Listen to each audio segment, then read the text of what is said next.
सुर में गाना सीखिए पाधानीसा ऐप के साथ AI powered personal music teacher from Saregama. வணக்கம், நான் அபஸ்வரம் ராம்ஜி. ஜெய ஜெய சங்கரா என்ற இந்த ஒலி நாடாவின் தயாரிப்பாளர். காஞ்சி காமகோட்டி பீடம் ஜெகத்குரு ஸ்ரீ ஜெயேந்திர சரஸ்வதி சுவாமிகளின் அருள் ஆசையுடன் இந்த ஒலி நாடா உங்களுக்கு வழங்கப்படுகிறது. நீங்கள் கேட்க விரும்பும், கேட்க ஆசைப்படும் கேள்விகளுக்கு சுவாமிகள் மிக எளிமையான முறையில் பதிலளித்திருக்கிறார்கள். இந்த ஒலி நாடா பாகம் 1 தொடர்ந்து பல பாகங்களை உங்களுக்கு அளிக்கவிருக்கிறோம். இன்னைக்கு நாம் எல்லாருமே ரொம்ப பிஸியாக இருக்கோம். எல்லாருக்கும் அலுவல்கள், வியாபாரங்கள், எத்தனையோ பிரச்சனைகள். இதில் நமக்கு கடவுள் பக்திக்கு நேரம் ஒதுக்குவதே ரொம்ப கஷ்டமான விஷயமா இருக்குது. அதில் பொது அறிவு, ஆன்மீகம் போன்றவர்களுக்கு நேரம் ஒதுக்குவது இன்னும் அபூர்வமான விஷயம். உதாரணத்துக்கு என்னையே எடுத்துக்கோங்க. நான் பெசன்ட் நகர் கலாக்ஷேத்ரா காலனியில் என்னுடைய வீடு. எங்கள் வீட்டுக்கு அருகில் இருப்பது தான் உலக பிரசித்தி பெற்ற அஷ்டலக்ஷ்மி ஆலயம். இந்த கோயிலுக்கு நாட்டின் பல பாகங்களிலிருந்து எல்லாரும் தரிசனம் செய்ய வருகிறார்கள். ஆனால் அந்த கோவிலிருந்து சுமார் 1 ஃபர்லாங் தூரத்தில் இருக்கின்ற நான் அந்த கோவிலுக்கு சென்று கிட்டத்தட்ட 1.5 வருஷம் ஆச்சு. என்னை போன்றவர்களுக்கு ஸ்தல பாபிகள் என்று பெயர்.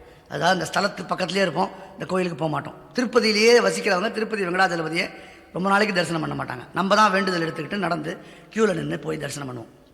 இப்படி இருக்கின்ற அந்த காலகட்டத்திலே நீங்கள் சென்று தெரிந்து கொள்ள வேண்டிய விஷயங்களை நாங்கள் உங்கள் வீடு தேடி வந்து கொடுக்கலாம் என்கின்ற எண்ணத்தில் அளிக்கப்பட்டிருப்பதுவே இந்த ஒலி நாடா. ஜெய ஜெய சங்கரா.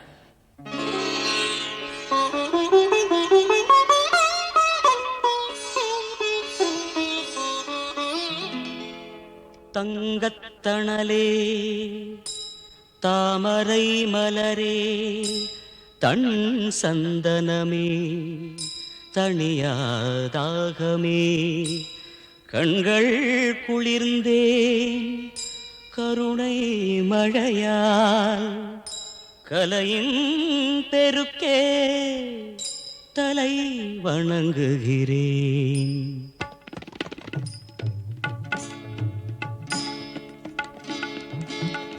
மோனத்திருவே மூவாயெழிலே முற்ற துறந்த முனியே கனியே ஞான குருவே நற்றமிழ் மொழியே ஆதிசங்கரர் அருளே சரணம்.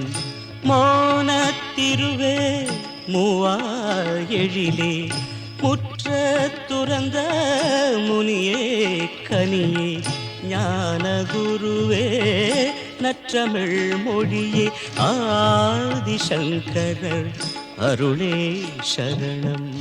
மோனத்திருவே மூவாயெழிலே. இந்த நிகழ்ச்சியின் இயக்குனர் மற்றும் தயாரிப்பாளர் என்கின்ற முறையில் முதல் கேள்வியை தங்களிடம் கேட்கும் பாக்கியத்தை நானே எடுத்துக்கொண்டு விட்டேன். இந்த நிகழ்ச்சியில் தங்களிடம் கேட்கும் முதல் கேள்வி, நாட்டில் போலி சாமியார்கள் கூட்டம் அதிகரித்து விட்டது. பேப்பர் எடுத்து பார்த்தா தினம் அந்த ஊர்ல ஒரு சாமியார் ஏமாத்திட்டார், இந்த ஊர்ல சாமியார் தங்கச்சங்கிலியை பறிச்சுன்னு ஓடிட்டார், இந்த ஊர்ல சாமியார் கற்பழித்து விட்டார்னு ரொம்ப மோசமாக இருக்கிறது. இந்த போலி சாமியார்களை நாம் எவ்வாறு அடையாளம் கண்டுகொள்வது? மக்களுக்கு இது இன்னைக்கு ரொம்ப முக்கியமா தெரிய வேண்டிய ஒரு விஷயம். எப்படி ஏமாறாமல் இருப்பது, எப்படி இவர்களை அடையாளம் கண்டுகொள்வது? பொதுமக்கள் 2-3 விஷயங்களே ஏமாந்து போகிறார்கள். போலி ஃபைனான்ஸிடம் ஏமாந்து போகிறார்கள், அதிக வட்டி வரும் என்று அதிலே ஏமாந்து போகிறார்கள். பொருளாதாரத்தினாலே உடனடியே நமக்கு பலன் கிடைக்கும், அந்த பலன் கிடைக்கும், இந்த பலன் வந்த பலன் கிடைக்கும் என்று போலி சாமியாரும் ஏமாந்து போகிறார்கள். இப்படி லாட்ரி போன்றவர்களிலும் பணம் நிறைய வரும் தன் பணத்தை எல்லாம் இழந்து போகிறார்கள்.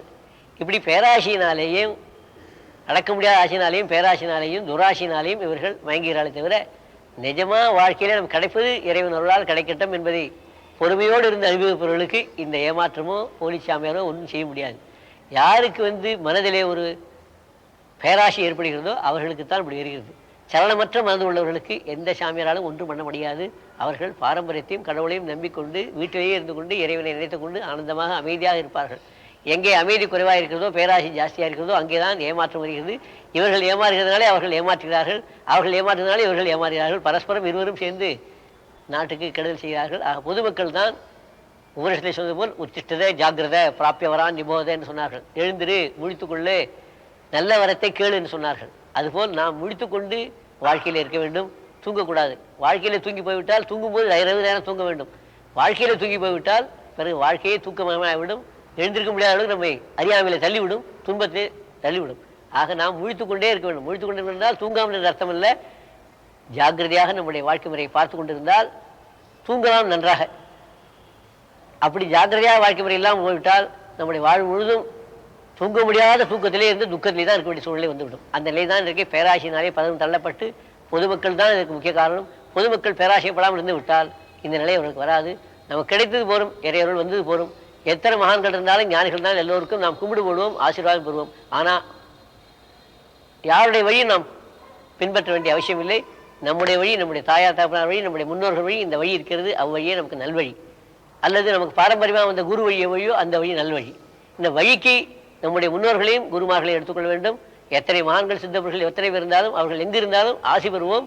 ஆனால் வழி நடந்து செல்லக்கூடாது என்பதை என்றைக்கு ஜனங்கள் உணர்ந்து கொள்கிறார்களோ, பேராசைப்படாமல் இருக்கிறார்களோ, வந்தது போல் திருப்தி அடைந்திருக்கிறார்களோ, அப்பொழுது இந்த ஏமாற்றம் ஏமாறுறது இரண்டுமே இருக்காது. நமஸ்காரம். நான் மிஸ்ஸஸ் பத்மாராமன். ரத சப்தமி அன்னைக்கு தலையில் எருக்க இலையை வச்சுன்னு எல்லாரும் ஸ்நானம் பண்ணுறா. அதை பற்றி கொஞ்சம் எல்லாருக்கும் சொன்னால் நன்மையாக இருக்கும்னு நினைக்கிறேன். பெரியவா சொன்னால் அது எல்லாருக்கும் புரியும். சூரிய பகவானுடைய முக்கியமான நாள் அன்றைக்கு. அதோடு கூட பீஷ்மாச்சாரியர் முக்தி அடைந்த நாள் வேறு. இது ரெண்டும் சேர்ந்ததுனாலே ரத சப்தமி விசேஷம். கிழக்கிருந்து மேற்கே சூரியன் வந்தாலும் கூட கிழக்கிருந்து தென்மேற்கு அல்லது வடமேற்கு ரெண்டுக்குள்ளே ஒன்று போவான். அந்த ரதசப்தமியிலிருந்து தான் கிழக்கே இருந்து தென்மேற்கு போவான். ஆகவே அன்றைக்கு சூரியனுக்கு மிகுந்த விசேஷமான நாள். அந்த நாளிலே பீஷ்மர் உத்தராயணம் பறந்து விட்டது என்பதற்காக, உத்தராயணம் போன உடனே இறந்து போகணும் என்பதற்காக காத்திருந்தார். அந்த நாள் வந்த உடனே பீஷ்மரும் கூட அன்றைக்கு முக்தி அடைந்த நாள். அதனால் ரதசப்தமி மிகவும் புண்ணியமான நாள். மகான்கள் ஞானிகள் அவர்களெல்லாம் அப்படிப்பட்ட உத்தராயண புண்ணிய காலத்திலே மரித்த நாள். உத்தராயணம் என்றாலே ஒரு புண்ணிய காலம். அந்த புண்ணிய காலத்திலே பீஷ்மர் போன்றவர்களெல்லாம் மரித்த நாள். சூரியன் கிழக்கிலிருந்து மேற்கே சென்றாலும் வடமேற்கு செல்கிற நாள். வடக்கு எதுக்குமே நல்லது, தெற்க காட்டிலும் என்று முன்பே சொன்ன பிரகாரம் வடக்கு நோக்கி வருவதனாலே அதுக்கு மிகவும் விசேஷமான நாள். அன்றைய தினம் எல்லோரும் ஸ்நானம் செய்து தர்ப்பணம் செய்து தானங்கள் செய்ய வேண்டும். அதில் எருக்கு இலை வைத்துக்கொண்டு ஸ்நானம் செய்வது முக்கிய நோக்கம். எருக்கலையிலே எருக்கலையோடு கூட கொஞ்சம் அரிசி, கொஞ்சம் அருகம்பில்லு, கொஞ்சோண்டு பசுமாடு சாணம் இவைகளையும் வைத்துக்கொண்டு ஸ்நானம் செய்ய வேண்டும். பொதுமக்கள் தாய் தாப்பனார் இல்லாதவர்கள் கொஞ்சம் எண்ணெயும் கூட வைத்துக்கொண்டு ஸ்நானம் செய்வார்கள். இப்படி செய்வதன் மூலம் அந்த பீஷ்மர் முக்தி அடைந்த நாளானதுனாலே அன்றைக்கு பிதர்களுக்கு திருப்தி ஏற்படும் என்பதற்காக அன்றைய தினம் அதை வைத்துக்கொண்டு ஸ்நானம் செய்து பழக்கம் வருகிறது. ஜய ஜய சங்கர சிவ சிவ சங்கர ஜய ஜய சங்கர சிவ சிவ சங்கர. நமஸ்காரம். இந்த நிகழ்ச்சி வழியாக நான் உங்களை கேள்வி கேட்கக்கூடிய பாக்கியம் எனக்கு கிடைச்சதுக்கு ரொம்ப சந்தோஷம். இப்போது ஆஞ்சநேயருக்கெல்லாம் வெற்றிலையில் மாலை சாத்துறேங்கிறாங்க. சில பேர் சில காரியம் முடிகிற வரைக்கும் தினசரி வாலில் பொட்டு வைக்கணும் குங்குமத்தால் அப்படிங்கிறாங்க. அதை பற்றி நீங்கள் கொஞ்சம் சொல்லணும். வெண்ணெய் சாத்துவார்கள், வடமாலை சாத்துவார்கள், வெற்றிலை மாலை சாத்துகிறார்கள். இப்படி அவர்களுக்கு பக்தர்கள் தோன்றுவதெல்லாம் இப்பொழுது சாத்துகிறார்கள். அது பிரார்த்தனையினுடைய பலமாக செல்கிறதே தவிர அதற்கு இது தனியாக ஒன்று கிடையாது. வெற்றிலேன்னு பேர் இருக்கிறது, எல்லாவற்றையும் வெற்றி கொடுக்கட்டுங்கிறதுக்காக அதற்காக வெற்றிலை சாத்துகிறாரை தவிர பிரார்த்தனையில் வடமாலை தான் பிரதானமாக பழங்காலத்தோடு வருகிறது. வாழைப்பழம் மிகவும் ஒரு உரித்தான ஒரு பழம். அதுபோல் வாழைப்பழ மாலை, வடமாலை, வெற்றிலை மாலை, பூ மாலை, பலவித மாலைகளை பிரார்த்தனைகளிலே யாருக்கு எப்படியெல்லாம் பிரார்த்தனை நிறைவேற்ற இருக்குதோ அப்படிலாம் அவர்கள் நிறைவேற்றுகிறார்கள். முக்கியமாக வெண்ணையும் வடமாலையும் தான் அவருக்கு பழங்காலம் தொட்டு வரக்கூடிய ஒரு நேர்த்தி. நமஸ்காரம். என் பேர் விஸ்வநாதன். நான் வண்ணாந்தர பெசனாரில் இருக்கேன். சிவனுக்கு அத்துல்யநாதன் ஒரு புதிய பேர் கேள்விப்பட்டிருக்கேன் சமீபத்தில். அதை பற்றி கொஞ்சம் பெரிய விளக்கம் தெரிவிக்கணும். சிவன் பரமேஸ்வரன். ஈஸ்வரன் என்றால் எல்லாவற்றையும் ஆட்டி படைப்பவன் ஈஸ்வரன். ஈஷிதா ஈஸ்வரன் என்று சொல்வார்கள். எல்லாவற்றையும் ஆட்டி படைப்பவன். அதற்கு மேலாக அவனுக்கு சமானமே இல்லாதவன் யாரோ அவன் அத்துல்யநாதன். துல்லியம் என்றால் அவனுக்கு ஈக்குவல், அவனுக்கு சமானமானவன். அத்துல்யம் என்றால் அவனுக்கு ஈக்குவல் சமானமாக யாரும் கிடையாது என்று அத்துல்யநாதன் என்று பெயர். மற்றவர்களுக்கு ஓமையை சொல்லிவிடலாம், இது போலது அது போலது என்று. ஆனால் இறைவனுக்கு பரமேஸ்வரனுக்கு இவர் போல் அவர் என்று சொல்வதற்கு வாய்ப்பு கிடையாது. அதனாலே அத்துல்யநாதன் என்று பெயர். உதாரணமாக முகத்தை சொல்லுவார், சந்திரன் போல் முகம் என்று சொல்வார்கள். அதுபோல் தாமர புஷ்பம் போல் திருவடி என்று சொல்வார்கள். இப்படி ஒன்றுக்கு உதாரணம் சொல்லலாம். ஆனால் இறைவனுடைய பரமேஸ்வரனுடைய திருவுருவத்துக்கு என்ன உமானம் சொன்னாலும் பொருந்தது வாய்ப்பு கிடையாது.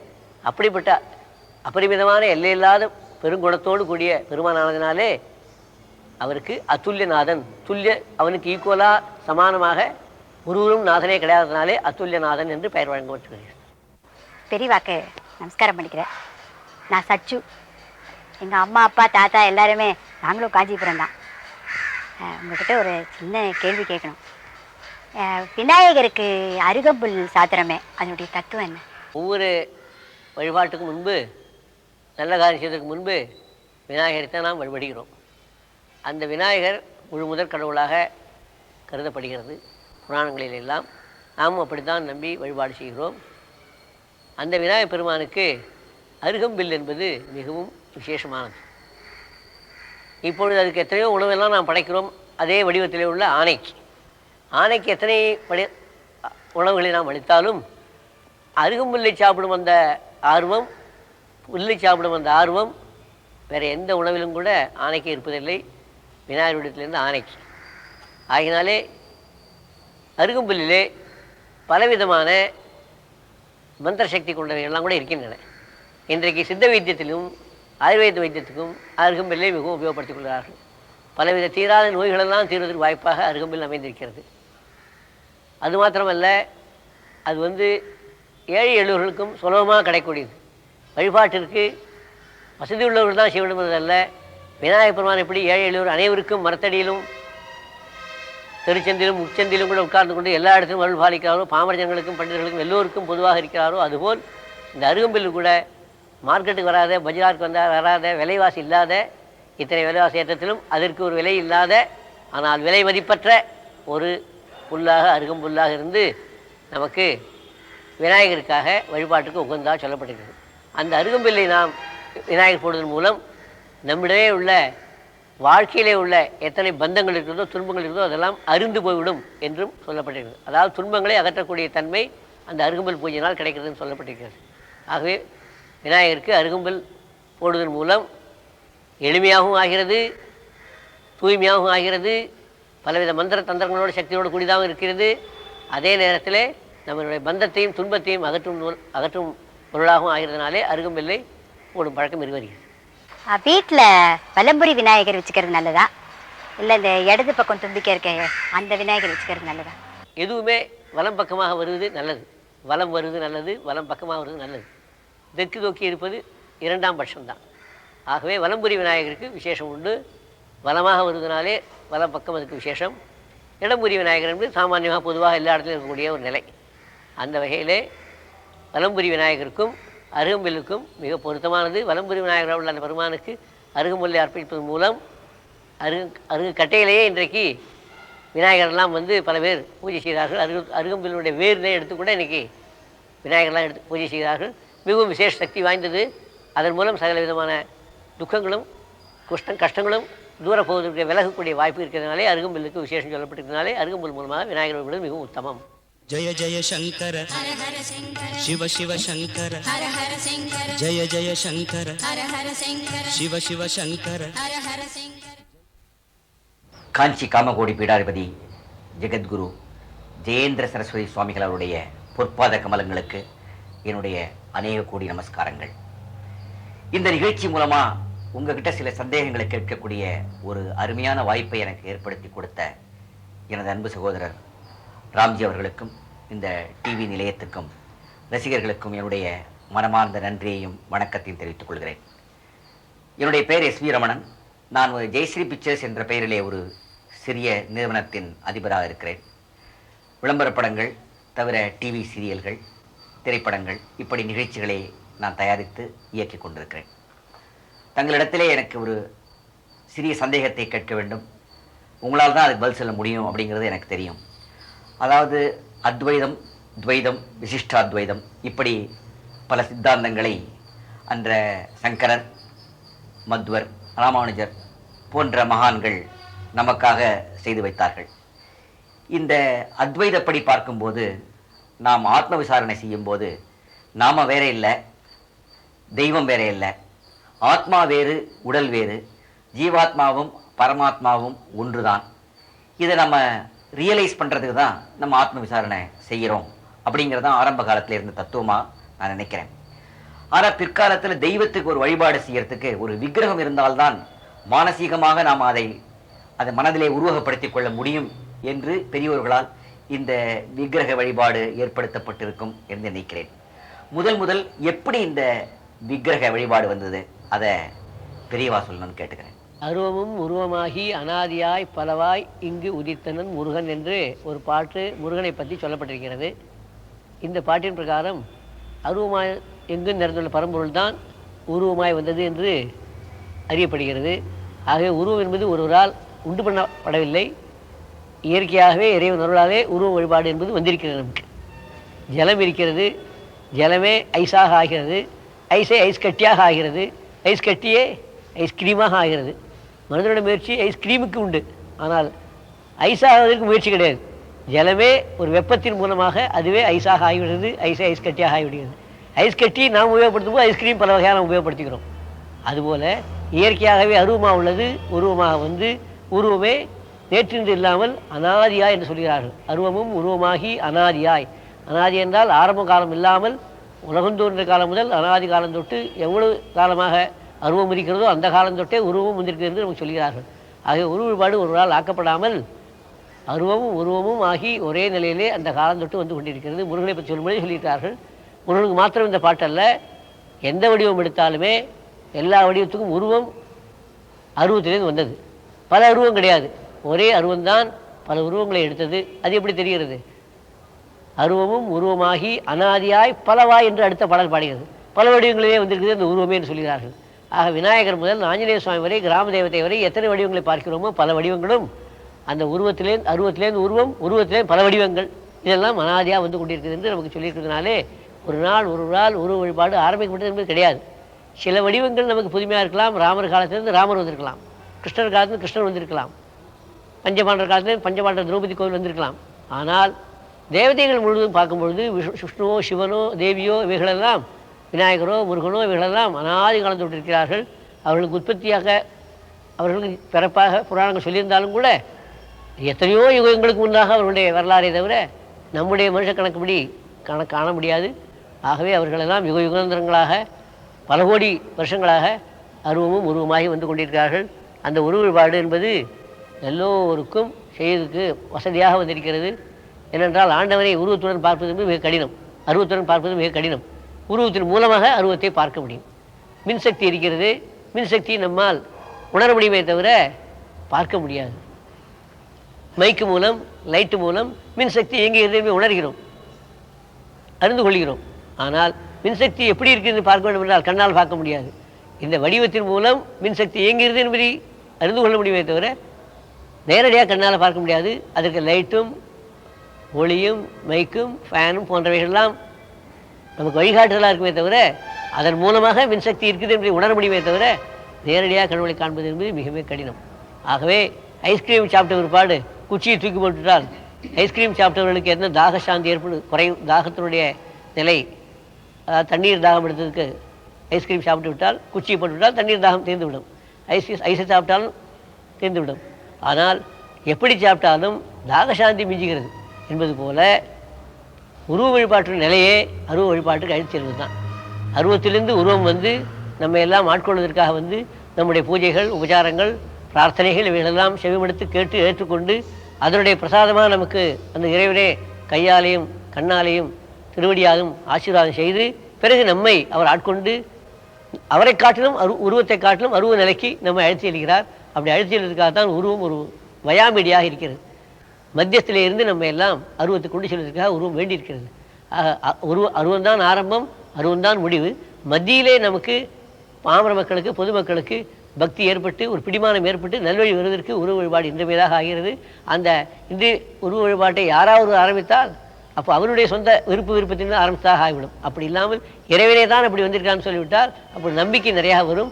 அந்த நம்பிக்கையின் கீழ் அந்த இறைவனை நாம் பற்றி கொண்டால் பற்றுக பற்றற்றான் என்பது போல பற்றில்லாத இறைவனை நாம் பற்றி கொண்டால் அந்த பகவானே பற்றற்ற அந்த பரம்பொருளை அடைவதற்கு வாய்ப்பாக அமைவான். நமஸ்காரம். என் பேர் லட்சுமி சாஸ்திரின்னு பேர். சித்தர்களுக்கும் ஞானிகளுக்கும் என்ன வித்தியாசம், என்ன ஈடுபாடு அவர்களுக்கு நீங்கள் கொஞ்சம் விளக்கமாக சொன்னீங்கன்னா தேவையில்ல. உலகில் பலர் இருக்கிறார்கள். அவர்களை குறித்து தியாகபிரம்மம் தியாகராஜ சுவாமி ஒரு பாட்டிலே பாடியிருக்கிறார். எந்தரோ மகானுபாவனு அந்தரிக்கு வந்தனமுன்னு பாடியிருக்கிறார். எத்தனையோ மகான்கள் இருக்கிறார்கள், அவர்கள் அனைவருக்கும் என்னுடைய நமஸ்காரம் என்று தியாகராஜ சுவாமியை பாடியிருக்கிறார். ஆக அவர் காலத்திலிருந்து எத்தனையோ மகான்கள், ஞானிகள், மகாபுருஷர்கள், சித்த புருஷர்கள் எல்லாரும் இருந்திருக்கிறார்கள் என்று தெரியும். சித்த புருஷர்களும் பல வகைப்பட்டவர்கள், அஷ்டமா சித்தி பெற்றவர்கள் என்று பழங்காலத்திலேயே நம்முடைய புத்தகங்கள் எல்லாம் எழுதியிருக்கின்றன. பல பொருள்களை வரவைப்பது, ஆகாயத்தில் பறப்பது, உடலை குறிக்கிக் கொள்வது, மேலோக்கொள்வது என்று அணிமாதி அஷ்டசித்திகள் என்று சொல்வார்கள். அதைகளை தெரிந்து கொண்டவர்கள் மிக மிக குறைவு இப்பொழுது. சாமானியமாக சின்ன சின்ன சாமான்களை சித்து மூலம் வரவைக்கிறார்கள். நிறைய பேர் இன்றைக்கு வந்து விட்டார்கள். சிறிய மந்திரங்களை கற்றுக்கொண்டு அதன் மூலம் பல சம்பவங்களிலே சென்று சில வழிபாடுகளை செய்து அதன் மூலம் சித்து மந்திரங்களை இறையவர்களாலே செய்து வருகிறார்கள். இவர்களெல்லாம் சாமானிய சித்தர்கள், அஷ்டமா சித்தியை சேர்ந்தவர்கள் அல்ல. அஷ்டமா சித்தி சேர்ந்தவர்கள் இன்றைக்கு யாருமே இல்லைன்னு சொல்லிவிடலாம். ஏனென்றால் யோகாபியாசம் செய்து, ஆசனங்கள் செய்து, யோகாசனங்கள் செய்து அவைகளிலே சித்திகளை பெற்று அந்த சித்திகள் மூலமாக அஷ்டமா சித்தி வருது இருக்குது. அதுதான் நிஜமான சித்த புருஷனுடைய லட்சணம். அந்தமாரி சித்த புருஷன் இன்றைக்கு யாரும் கிடையாது. அதனால் சின்ன சின்ன விஷயங்கள் எல்லாம் எடுத்துக்கொண்டு இன்றைக்கு பொதுமக்களுக்கு மனித சக்தியை காட்டிலும் அப்பாரண சக்தி ஒன்று இருக்கு என்பதை காண்பதற்கு மாத்திரமே சில பொருள்களை வரப்பிருக்கிறார்களே, அவர்கள் மாத்திரம் சித்த பொருளாக என்று சொல்லி வருகிறார்கள். ஞானிகள் என்றால் அவர் சித்துக்கெல்லாம் அப்பாற்பட்டவர்கள். ஞானிகள் என்றால் நேற்று, இன்று, நாளை, முக்காலத்திலும் எந்த காலத்திலும் இந்த உலகம் எல்லாம் நிலையாக இருப்பது கூடியது அல்ல. எல்லாம் மாறக்கூடியது, அழியக்கூடியது. நிலையாக இருக்கக்கூடியது ஒன்றே ஒன்று, பரமாத்ம சுரூபம், ஆண்டவன் சுரூபம், ஆத்மஸ்வரூபம் ஒன்று தான் என்பதை அனுபவபூர்வமாக உணர்ந்து அதையும் மக்களுக்கு உணர வைப்பவர் யாரோ அவர் ஞானி. தானும் ஞானியாக இருந்து மற்றவர்களுக்கும் இந்த ஞானத்தை அருள்பவர் ஞானி. நெருப்பு அதுவும் சுடும், கத என்று சூடோடு இருக்கும், அதை தொட்டவர்களையும் சுட வைக்கும். அதுபோல் ஞானிகள் தானும் ஞானப்பழம்பாக இருப்பார்கள், தன்னை அண்டினவர்களுக்கு ஞானத்தை அளிப்பார்கள். இதுதான் ஞானியினுடைய வழக்கம். எலக்ட்ரிசிட்டி இருக்கிறது, தொட்டு விட்டால் ஷாக் அடிக்கிறது, அடித்து விட்டால் ஹாங்கிறான். எப்படி இருந்து தெரியாது, அவனை பிடிக்க போனால் அவனையும் அடிக்கும், அவனும் கேட்டால் அவனுக்கும் தெரியாது. தொட்டத்தோட பரம்பரையாக எல்லாரையும் இழுக்குமே தவிர எப்படி இழுத்தது, என்ன ஆச்சு, அந்த மாதிரி அது ஷேப்பாக இருந்தால், கருப்பாக இருந்தால், வலிச்சுதா இன்னும் தெரியாது. அப்படி அனுபவபூர்வமாக இருக்கக்கூடியதுவோ அது ஞானியினுடைய ஒரு நிலை. சித்தபுருஷர்கள் என்பது அதுபோல் நிலை அல்ல. அவர்கள் எவ்வளோ வேணால் காரியங்கள் செய்வார்கள், வழக்கம் போலே வாழ்க்கையை நடத்துவார்கள். அவர்களுக்கு உடையிலையோ, உணவிலையோ, இல்லறத்திலோ, துறவரத்திலையோ நியமங்கள் ஒன்றும் கிடையாது. சாமானியமான சின்ன விஷயங்களை அறிந்து கொண்டு அதை ஜனங்களுக்கு இறை சக்தியை மனித சக்தியை காட்டிலும் அப்பாற்பட்ட சக்தி இருக்கு என்பதை தெரிவிப்பதற்கு மாத்திரம் உபயோகப்படுத்திக் கொண்டு செய்கிறார்கள் இன்றைய சித்தர்கள். ஆனால் பழங்கால சித்தர்கள் நல்ல ஞானிகளுக்கு ஈடாக இருந்து கொண்டு அஷ்டமா சித்திகள்லாம் பெற்று, அந்த அஷ்டமா சித்தியினாலும் நமக்கு ஞானம் வராது என்பதை உணர்ந்து இத்தனை சித்திகளையும் பெற்றேன், அதனால் நான் கண்டது என்ன என்றெல்லாம் தாய்மான சுவாமி போன்றவர்கள்லாம் கூட பாடியிருக்கிறார்கள். பட்டினத்தார் சுவாமி போன்றவர்கள்லாம் பாடியிருக்கிறார்கள். அவர்களெல்லாம் அஷ்டமா சித்தியும் பெற்று கடைசியிலே ஞானத்தையும் பெற்றவர்கள். வெறும் சித்து என்பது மனிதனை முன்னேற விடாது. ஆனால் அஷ்டமா சித்தி என்பது படிப்படியாக மேலே கொண்டு போய் அவனை ஞானியாக ஆக்கக்கூடிய உதவும் உண்டு. ஆனால் அதிலே மயங்காமல் இருந்தார். அதிலும் மயங்கி போய்விட்டால் அவனுக்கும் ஞானத்தை கொண்டு போக விடாது. ஆக சித்து என்பது இல்லற வாழ்க்கைக்கு தேவை உள்ளது, ஞான வாழ்க்கை என்பது துறவர வாழ்க்கைக்கு தேவையாக உள்ளது. ஆக சித்தர்களுடைய காரியங்கள் எல்லாமே, இன்றைய சித்தர்களுடைய காரியங்கள் எல்லாம், சித்து புருஷனுடைய காரியங்கள் எல்லாம் இல்லற வாழ்க்கைகளுக்கு தகுந்தமாக உள்ளது. அதாவது உலக வாழ்க்கை தேவையுள்ள பொருள்களை கொடுப்பது, ஒரு இறை சக்தி இருக்குது மனிதரை காற்றும் உணர வைப்பது, நாத்திக நம்பிக்கை ஆஸ்திக நம்பிக்கை அழைத்துக் கொண்டிருந்தது இவ்வளவு வரைக்கும் தான். ஆனால் ஞானிகளுடைய எப்படி என்றால் மனதிற்கு அமைதியும் சாந்தியும் கொடுத்து பிறவில்லாத பெரும்பேற்றை அளித்து பலவித துன்பங்களையும் அகற்றி எந்த காலத்திலும் உனக்கு இந்த நிலையிலே இருந்தாலும் உனக்கு எல்லா நன்மையும் கிடைக்கும் என்று நல்ல அருளை வழங்குவோர் யாரோ அவர் ஞானி. தானும் அந்த ஞானத்தை பெற்று மற்றவர்களையும் ஞானத்துக்கு அழைத்து செல்பவர் ஸ்வயம். தானும் பல துன்பங்களையும் தாண்டி, வாழ்க்கையின் துன்பத்தை தாண்டி மற்றவர்களையும் தாண்டி வைப்பவர் யாரோ அவர் தான் ஞானி. அந்த நிலையில் உள்ளவர்கள் இன்றைக்கு ஒரு சில பேரை ஞானிகளை பார்க்கலாம். ஆனால் அஷ்டமா சித்தி கண்டவர்கள் யாருமே இல்லைன்னு சொல்லிவிடலாம். சின்ன சித்து புருஷர்கள், சின்ன சின்ன சித்து வேலை செய்வர்கள் நிறைய பேர் இன்றைக்கு ஊருக்கு ஒருவர், 4 5 வந்து விட்டார்கள். அது ஜனங்களுடைய ஒரு ஆசையை உபயோகப்படுத்திக் கொண்டு, இவர்களுடைய பேராசையை உபயோகப்படுத்திக் கொண்டு அவர்கள் நிறைய தயாராகிவிட்டார்கள். அவர்கள் தயாராக இருந்தால் ஜனங்கள் தயாராகிவிட்டார், ஜனங்கள் தயாராக அவர்கள் தயாராகிவிட்டார்கள். இது பரஸ்பரம் நிறுத்த முடியாத அளவுக்கு வளர்ந்து கொண்டே இருக்கிறது. ஆக மனிதனுடைய துராசை எப்பொழுது இருக்குமோ அப்பொழுது சின்ன சித்து ஆசைகள்லாம் குறையும். எப்பொழுது மனிதனுடைய துராசை வளர்கிறதோ அப்பொழுது சின்ன சித்து ஆசைகள் நிறைய வளரும். சின்ன சித்தர்கள்லாம் நிறைய வளருவார்கள் அதை உபயோகப்படுத்திக் கொண்டு. அதனால் வாழ்க்கையிலும் முன்னேற முடியாது, ஞானத்திலும் முன்னேற முடியாது, பொருளாதாரத்தில் முன்னேற முடியாது. ஏதோ ஒரு சக்தி இருக்குது, நம்மை காட்டிலும் அதிகமான சக்தி இருக்கு உணர முடியும்.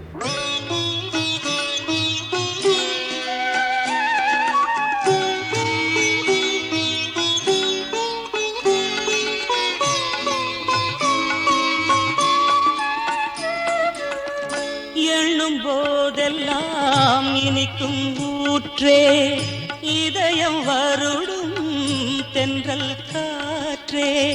எண்ணும் போதெல்லாம் இனிக்கும் ஊற்றே, இதயம் வருடும் தென்றல் காற்றே. பண்ணின் லயங்கள் பார்வையில் கண்டே, பாவம் போக்கினை தாழ் சரணங்களே. பண்ணின் லயங்கள் பார்வையில் கண்டே, பாவம் போக்கினை தாழ் சரணங்களே. மோனத்திருவே மூவா எழிலே, முற்ற துறந்த முனியே கனியே. ஞான குருவே நற்றமிழ் மொழியே, ஆதிசங்கரர் அருளே சரணம்.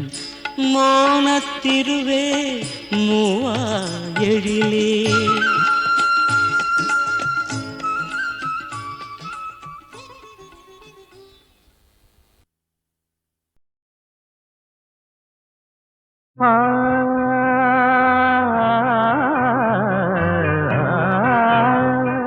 தமிழே தமிழே என்னுயிர் தமிழே, அமுதே அமுதே என் மொழி அமுதே.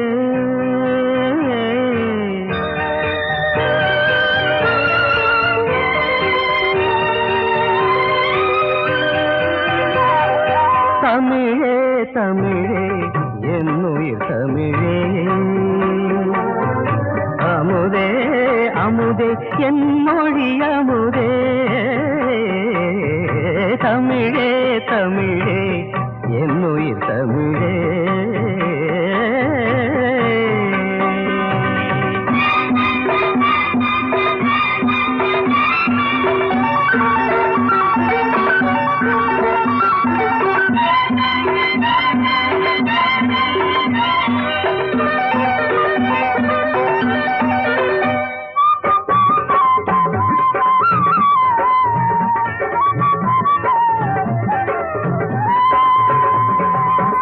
தமிழில் திருக்குறளை கூறவா, பைந்தமிழில் பாரதியை பாடவா, கவியழகில் கம்பனை சொல்லவா, கப்பலோட்டியது தமிழன் வீரமல்லவா. தமிழே தமிழே என்னுயிர் தமிழே.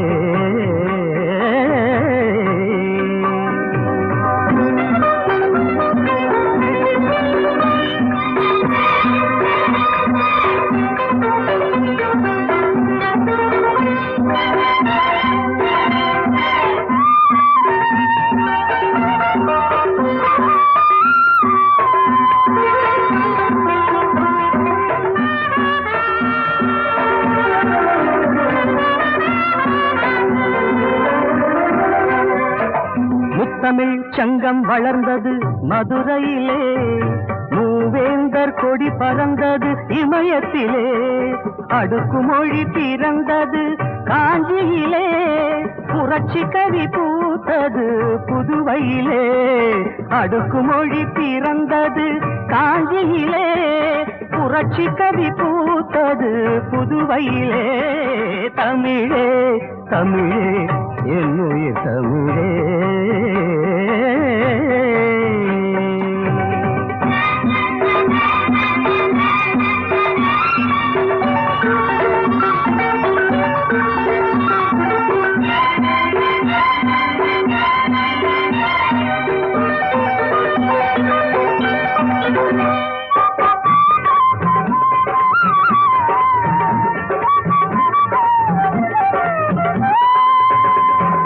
இசையரசு தமிழரசு தானே, எங்கள் கவியரசு கண்ணதாசன் தானே.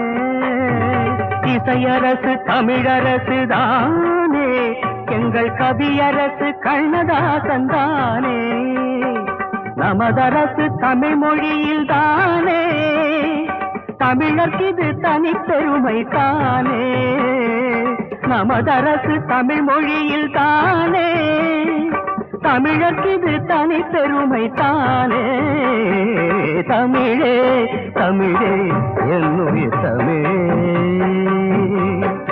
அமுதே அமுதே என் மொழி அமுதே. தமிழே தமிழே என்னுயிர் தமிழே.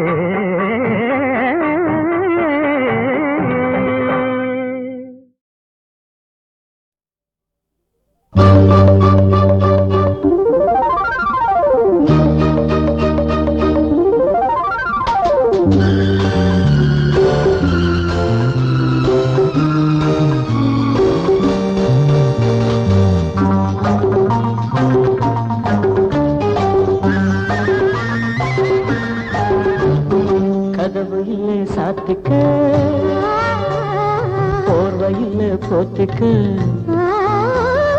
யாரும் இல்லை பார்த்துக்க, சேர்த்து என்ன அணைச்சிக்க.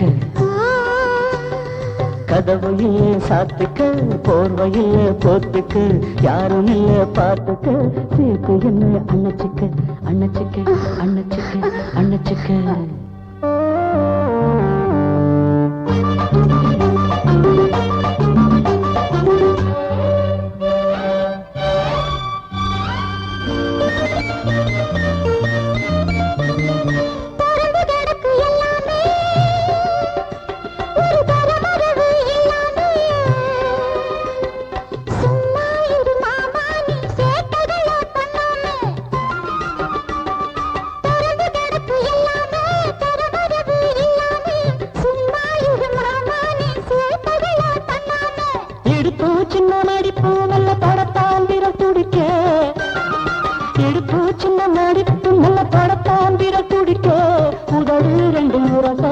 கள்ளத்தான் அள்ளி குடிக்க. கதவையில் சாத்திக்க, போர்வையில் போத்திக்கு யாரும் இல்ல பார்த்துக்க, சேர்த்து என்ன அணைச்சிக்க அணைச்சிக்க அணைச்சிக்க அணைச்சிக்க.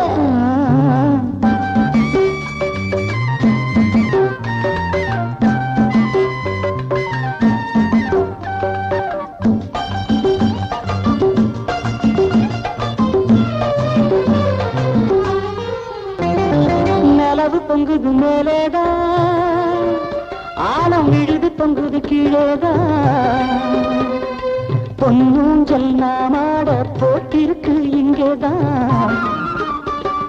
நலவு பொங்குது மேலேதான், விழுது பொங்குது கீழேதான், பொன்னூஞ்சல் நாமாட போட்டிருக்கு இங்கேதான்.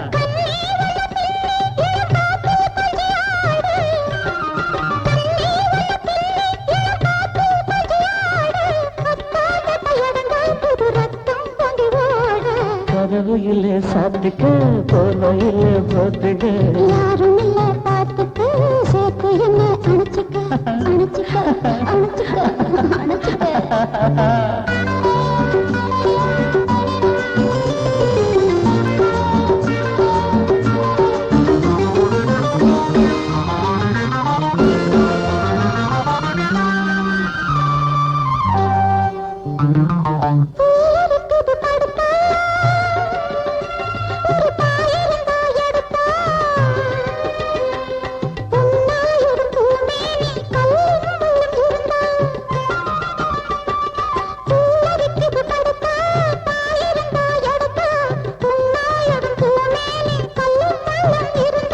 படுக்கப்பட்டு பாய் இந்த மாமா மடிதாமா, படுக்கப்பட்டு பாய் இந்த மாமா மடிதாமா, பதமா ரொம்ப இதமா இது இருக்கும் கண்ணுதாமா.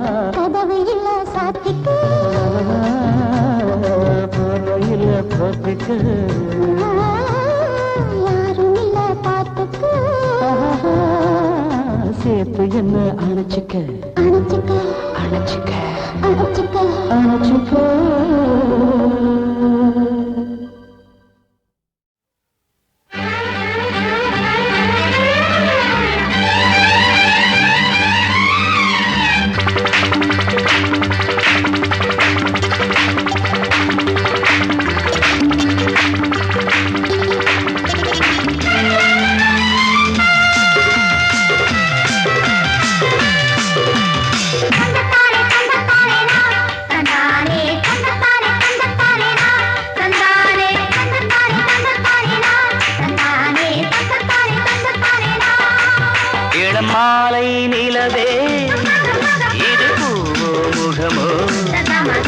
இரு கால்கள் ரதமோ அதில் காமன் கனவோ ஒரு ராசாத்தி புது ரோசாப்பூ ஆசை கிளியை அணைச்சது கரகரப்போ இளம் மாலை நிலவே இது பூவோ முகமோ இரு கால்கள் ரதமோ அதில் காமன் கனவோ ஒரு ராசாத்தி புது ரோசாப்பூ ஆசை கிளியை அணைச்சது கரகரப்போ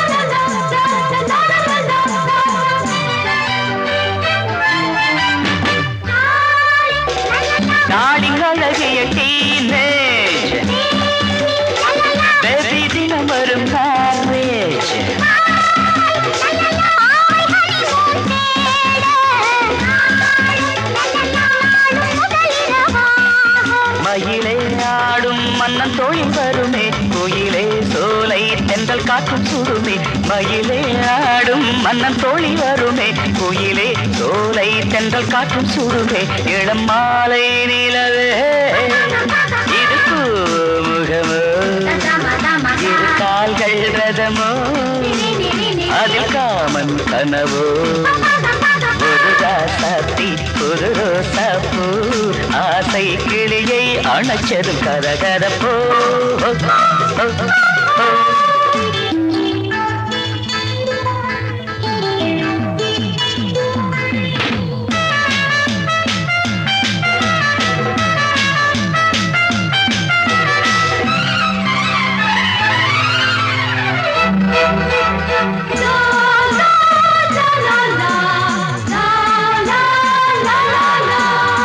Come baby, what a romantic evening,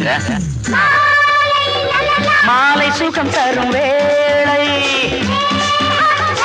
தேகம் அதிசய போர்வை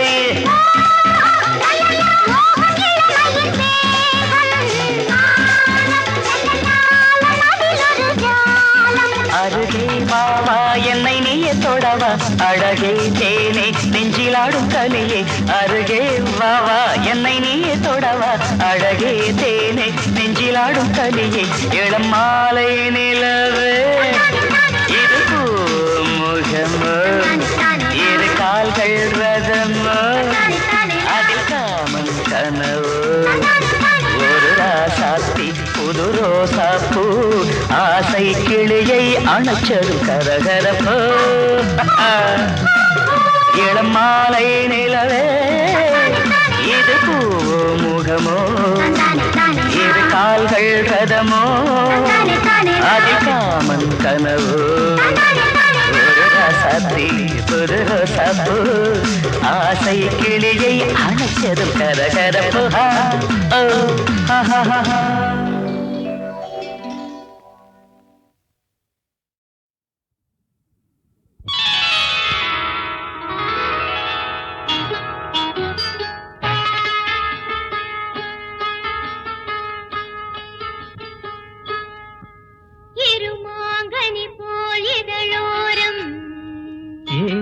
மோகம் மணி மாளிகை போலொரு தேகம் பாடுது ராகம் கண்மணி ராஜா பொங்குது நாளும் பார்த்தது போதும் பார்வைக்கு யோகம் மங்கள மேளம் குங்கும கோலம் மணவரை மகிமை அதுவரை பொறுமை இருமாங்கனி போலிதழோரம் ஏங்குது மோகம்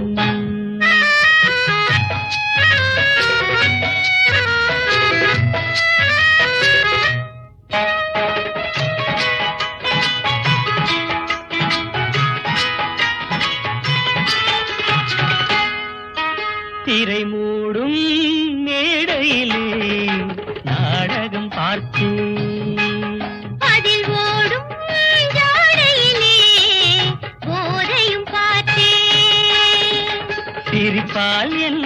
மாணிக்க பதுமை அழைப்பது கண்டே.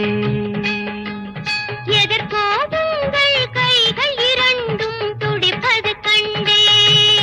இன்றே நான் பார்க்கவா இல்லை நாள் பார்க்கவா? அவசரம் என்ன இருமாங்கனி போல் இதழோரம் ஏங்குது மோகம். இது காதல் பூஜை என்றால் ஆரத்தி எங்கே? அதை காமன் வேண்டும் என்றான் அவனிடம் தந்தே. கடை கண்டீபம் பனிமொழியாகும் பாலபிஷேகம். இடையனும் பதுமை நடையனும் தேரில் ஊர்வல கோலம்.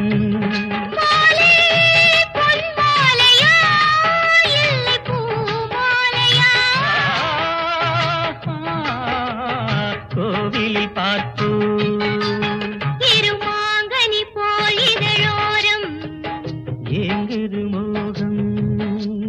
மணி மாளிகை போலொரு தேகம் பாடுது ராகம். ஏங்குது மோகம் பாடுது ராகம். லா லா லா ஏங்குது மோகம் பாடுது ராகம்.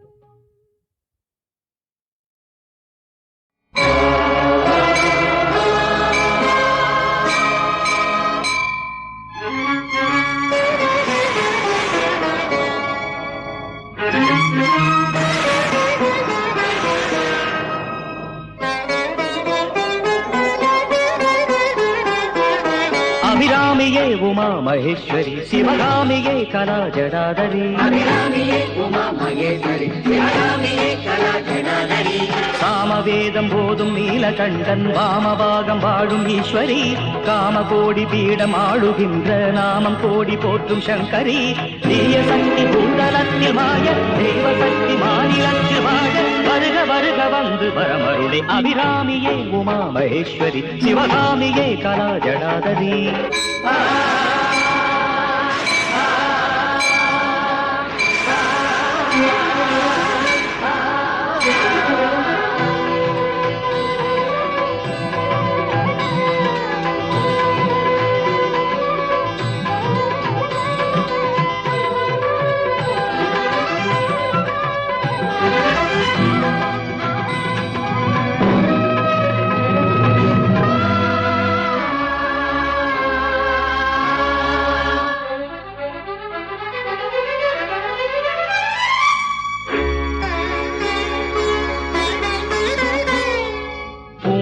தாலாட்டும் மாங்காட்டில் நீங்காத ஓங்காரினியே. பாம்போடு வேம்பாடும் வேர்க்காட்டில் அருளாட்சி புரிகின்ற தாயே. 4 வேதம் பஞ்சபூதம் 6 காலங்கள்.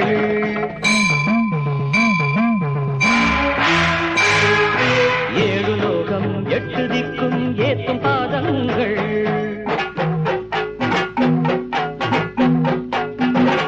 தேவர் தம்மோடு மூவரும் இடைவிடாது பணியும் கருணை கடலே.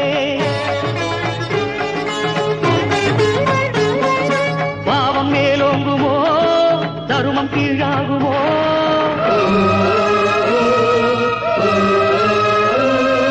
பூமி தடுமாறவே பேய்கள் நடமாடுமோ?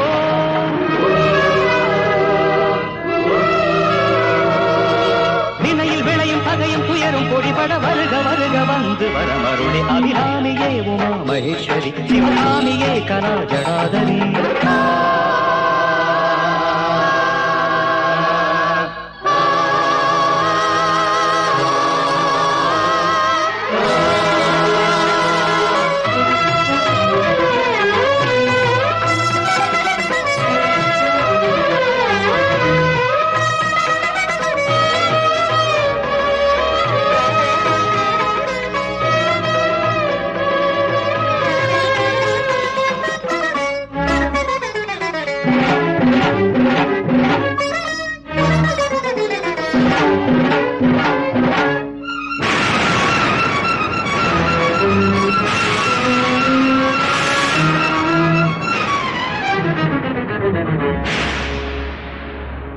காஞ்சி நகர் வாழும் காமாட்சியே, கையில் கிளியேந்தும் மீனாட்சியே, ஏழு உலகுனது அரசாட்சியே, என்ன நடந்தாலும் நீ சாட்சியே, மூகனுக்கும் வாழ்வழித்த தாயே, மூலமான ஆதிசக்தி நீயே, மகிஷாசுரன் செய்த வினை தீர்த்தவள், முருகேசனின் கையில் வேல் சேர்த்தவள், அபிராமி பட்டர்க்கு நூல் தந்தவள், சம்பந்த நழும்போது பால் தந்தவள்,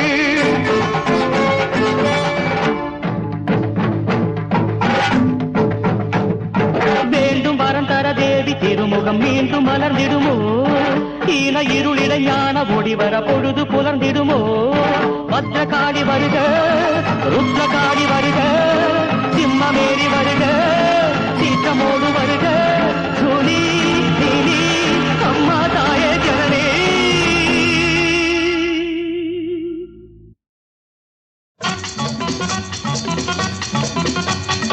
ஆகாய கங்கை இன்று மண்ணில் வந்தது, ஆனந்த தீர்த்தம் என்னை ஆடச் சொன்னது, உள்ளம் ரெண்டும் ஆடட்டும் ஒன்றில் ஒன்று கூடட்டும், ஆஹா ஆஹா ஏ ஆகாய கங்கை இன்று மண்ணில் வந்தது, ஆனந்த தீர்த்தம் என்னை ஆடச் சொன்னது, உள்ளம் ரெண்டும் ஆடட்டும் ஒன்றில் ஒன்று கூடட்டும், லா லா லா லா.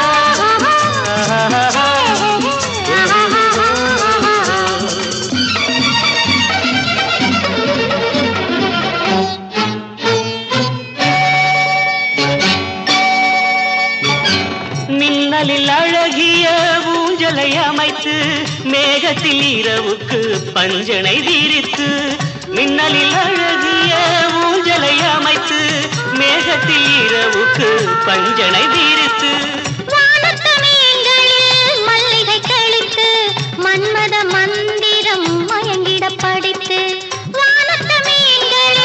மல்லிகை கழித்து மன்மத மந்திரம் மயங்கிட படித்து, பாடம் சொல்லக்கூடாதோ பார்வை ஒன்று போதாதோ, ஆகாய கங்கை இன்று மண்ணில் வந்தது, ஆனந்த தீர்த்தம் என்னை ஆடச் சொன்னது.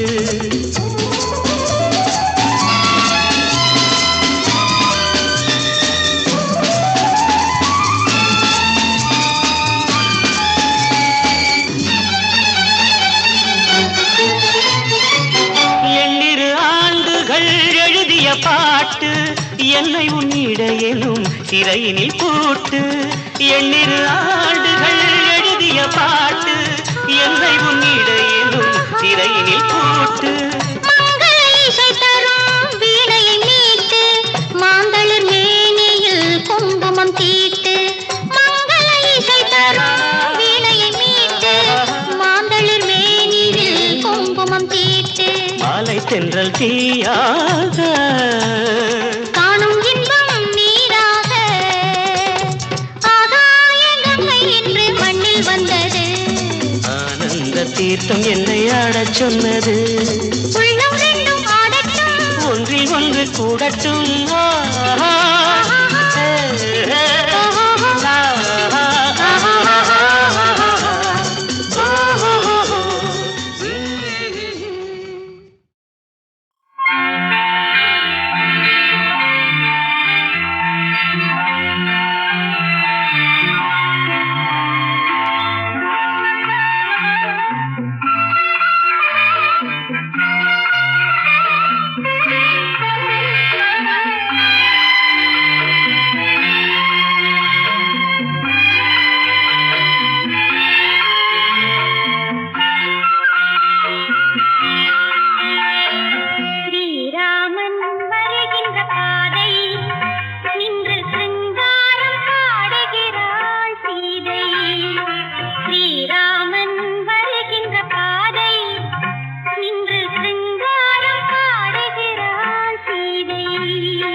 ஸ்ரீரங்கன் பாடுகிறான் கீதை, இங்கு ஸ்ரீதேவி மாறுகிறாள் பாதை.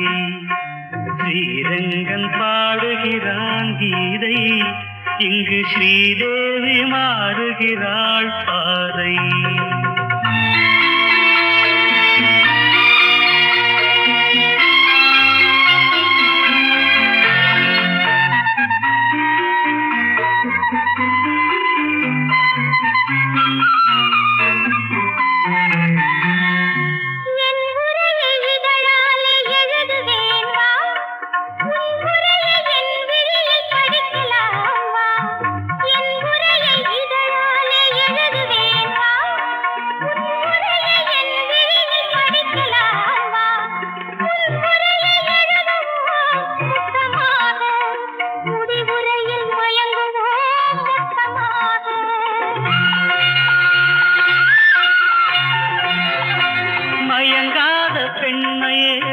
மதிப்புரை அதன் மறுபக்கம் ஆமையின் பதிப்புரை.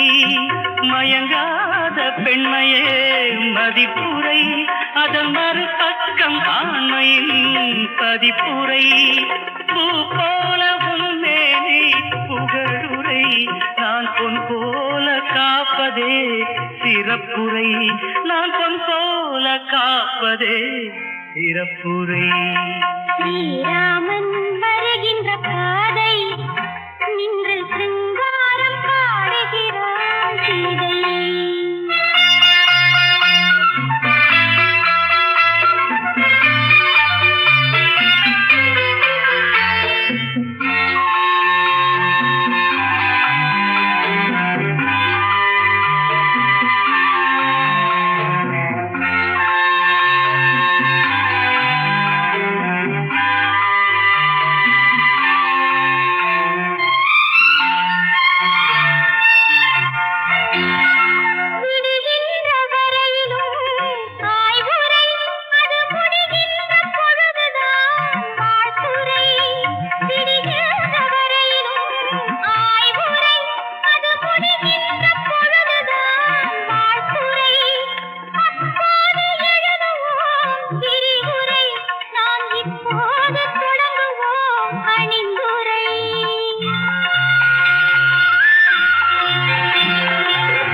அச்சமும் நாணமும் அறிவுரை, அவை காணிந்து சுவை தேடினால் கருத்துரை. அச்சமும் நாணமும் அறிவுரை, அவை காணிந்து சுவை தேடினால் கருத்துரை. ஆசைக்கு அணை போடும் நிறைவுரை, அது அள்ளினால் குறையாத பொருளுரை. அது அள்ளினால் குறையாத பொருளுரை. ஸ்ரீராமன் வருகின்ற பாதை நின்று சிங்காரம் பாடுகிறாள் சீதை. ஸ்ரீரங்கன் பாடுகிறான் கீதை, இங்கு ஸ்ரீதேவி மாறுகிறாள் பாதை. ஸ்ரீரங்கன் பாடுகிறான் கீதை, இங்கு ஸ்ரீதேவி மாறுகிறாள் பாதை. முதலாவதாக நாங்கள் பாடவிருக்கும் பாடல் ஒரு சரித்திர புகழ்பெற்ற பாடல். காரணம் என்னவென்றால், இந்த பாடல் ஒன்றுதான் எஸ்பி பாலசுப்ரமணியம் அவர்களை திரைப்பட பின்னணி பாடகராக ஆக்கிய பாடல். இந்த பாட்டை தான் அவர் பாட்டு போட்டியில் பாடி அவரை மியூசிக் பண்ண ஒரு சாங் இந்த சாங். இதை தெலுங்கில் தான் பாடிக்கொண்டிருப்பார். நாங்கள்லாம் அவங்களுக்கு நான் உட்காந்து கிட்டார் வாசிட்டு இருப்பேன், அண்ணன் இளையராஜா ஹார்மோனியம் வாசித்து கொண்டிருப்பார், தெலுங்கில் தான் பாடிட்டு இருப்பார். அப்போது தமிழிலே 1000 நிலவே வா பௌர்ணமி நிலவில் என்ற பாடல்கள்லாம் வந்த சமயத்தில் இந்த பாடலை தமிழில் பாட வேண்டும் என்று நான் விரும்பினேன். அந்த வகையில் இது இந்த பாடப்போகும் இந்த பாடல் ராகமும் அதன் நாதமும் நாயகன் உன் புகழ் பாட என்ற இந்த இனிய பாடல். முதலாவது பாடல் நான் எழுதிய பாடலை பாடுவதற்கு நான் கொடுத்து வைத்தவன் பாலு அவர்களுக்கு நன்றி. இதோ முதலாவது பாடலை தொடங்குகிறோம். எல்லோருக்கும் ஒரு பணிவான வேண்டிக்கோள். நான் ரொம்ப எமோஷ்னல் ஆகிட்டேன் இந்த ஃபங்க்ஷன் நடக்கும்போது. இப்போ எந்த அளவுக்கு பாடுறேனோ எனக்கு தெரியாது.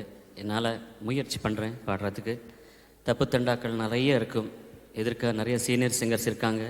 இங்கே சைடு விங்ஸில் சரஸ்வதி ஸ்வரூபம், சுப்புலக்ஷ்மி அம்மாவும் சதாசிவம் சாரும் உட்காந்துருக்காங்க. எனக்கு 220 அடி அடிக்குது செகண்டுக்கு என்னுடைய ஹார்ட். அதனால் தப்பு தண்டாக்கள் இருந்தாலும் நீங்கள் மன்னிப்பீங்க. 30 வருஷம் மன்னிச்சிங்களே, ஒரு நாள் மன்னிக்க மாட்டீங்களா? இது மட்டும் இல்லை, இவங்க எல்லாரும் இருக்காங்களே இங்கே, இவங்கள நிறைய பேர் இந்த 30 வருஷமாக என்னோட இருக்கிறவங்க தான். இதுக்காக ஏறத்தாழ 7 ரிஹார்சல்ஸ் 8 ரிஹார்சல்ஸ் பண்ணி, ரெக்கார்டிங் இருந்தாலும் கேன்சல் பண்ணி வந்து எனக்காக ரொம்ப உழைச்சி இன்றைக்கி இந்த நிகழ்ச்சிக்காக வந்திருக்காங்க. இந்த 30 வருஷத்தை நீங்கள் எனக்கு கொடுத்துருக்கிற கோஆப்ரேஷனுக்கும் இன்றைக்கு பண்ணிருக்கிற கோஆப்ரேஷனுக்கும் எல்லோருக்கும் நான் கடமைப்பட்டிருக்கிறேன். I am grateful to you sir. God bless you. Many more harmonious musical years to come to you all along with me. Thank you very much. நன்றி எஸ்பிபி அவர்களுக்கு. இதோ முதலாவது பாடல், தெய்வத்தை தொழுது ஆரம்பிக்கும் பாட்டு.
ராகமும் அதன் நாதமும், ராகமும் அதன் நாதமும், நாயகன் உன் புகழ் பாட, நாயகன் உன் புகழ் பாட, ராகமும்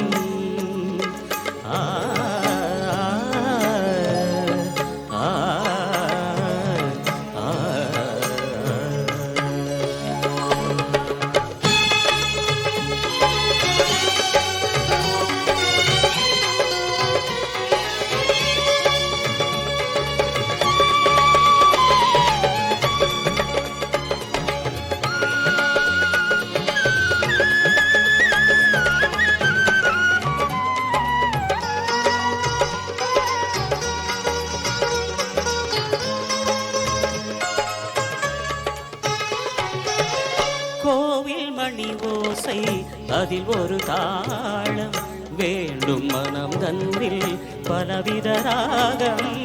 கோவில் மணி ஓசை அதில் ஒரு தாளம் வேண்டும், மனம் தன்னில் பலவித ராகம். ஓமெனும் நாதம் ஒலி எழும்போது, ஓமெனும் நாதம் ஒலி எழும்போது, உண்மையின் நெஞ்சினில் ஒரு பெரும் தாளம், உண்மை நெஞ்சினில் ஒரு பெரும் தாளம். ராகமும்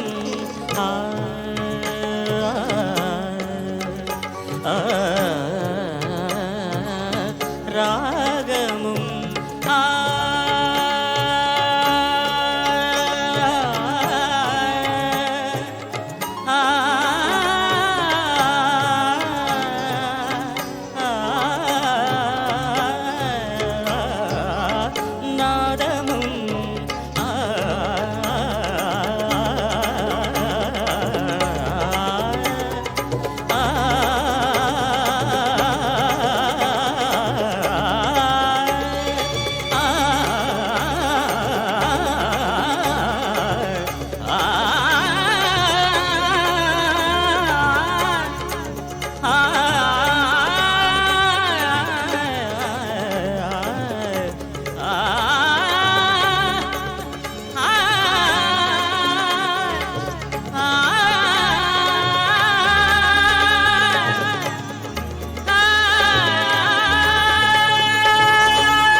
அதன் நாயகன் உன் புகழ் பாட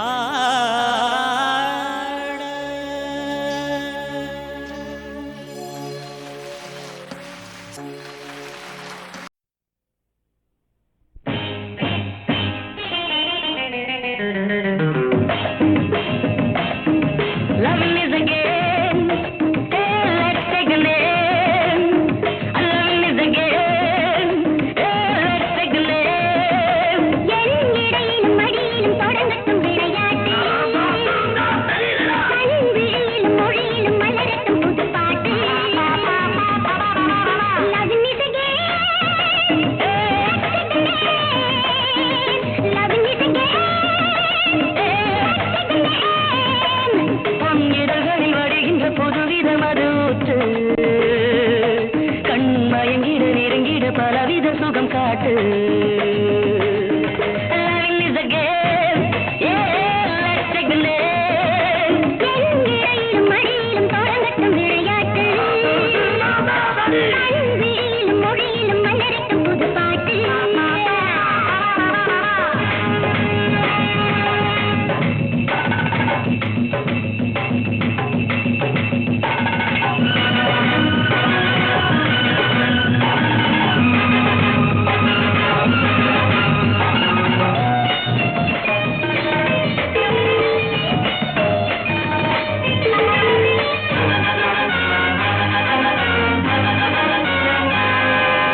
வாலிபம் என்பது கவிதை என்றாவது வஞ்சியர் விழியாரே.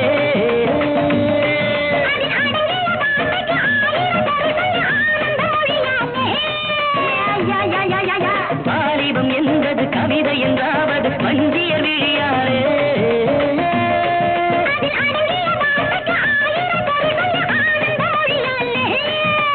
அன்னம் உலாவும் அன்பு தடாகம் என்றும் நான் அல்லவா.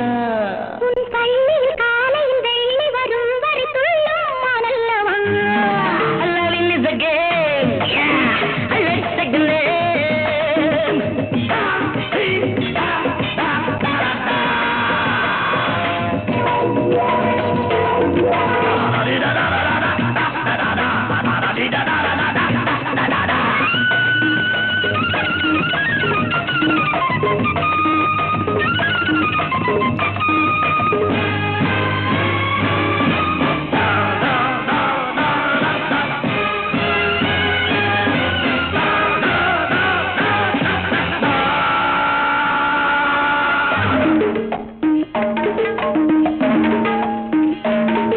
சாரசம் என்றொரு கீதத்தை உன்னுடன் சாதகம் செய்திடவா.